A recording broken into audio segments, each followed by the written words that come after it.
Good afternoon, my name is Phil Minor. I work for the IAASB. I'm based in New York. I'm a manager for technical projects, and we specialize in developing and maintaining audit standards for those countries that adopt international standards on auditing. Sure. So the primary objective of the change in the audit standards or the auditor reporting standards is to make sure that we have more transparency in our audit reports. Audit reports have been known to be very simplistic. It used to be a simple report without giving too much information, in particular where an unqualified audit opinion was expressed. So the idea with the new audit report is, or the intention behind it, is to provide new information or better information that are more useful to our stakeholders, like the providers of finance. So the key considerations that we would include in our audit reports are basically those areas that were of significant auditor attention from the auditor's perspective. So those areas where the auditor had to apply more judgment or more time, and typically your areas that are more complex. So that is typical the areas that would be included in the key audit matters.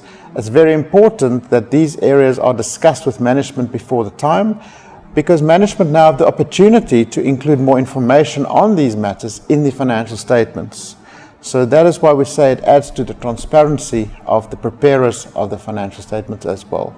So to summarize, what are the key considerations? It is those areas that require more audit attention or significant audit attention as the standard would prescribe it.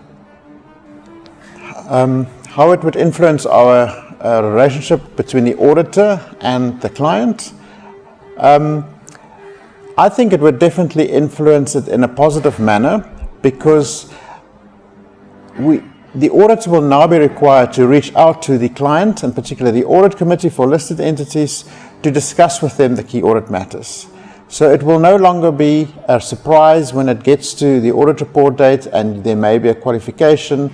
The auditor needs to engage from an early basis with the client, so that the client can possibly better the disclosures in the financial statements, because the requirement of the key audit matter is to include references to the audit committee report or the disclosures in the financial statements.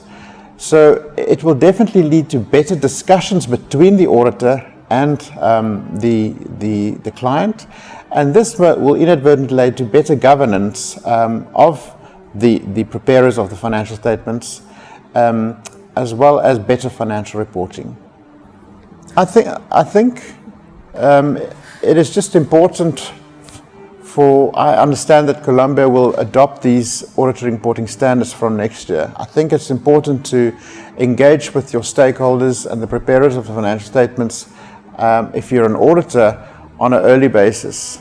It is not something that you can do by yourself.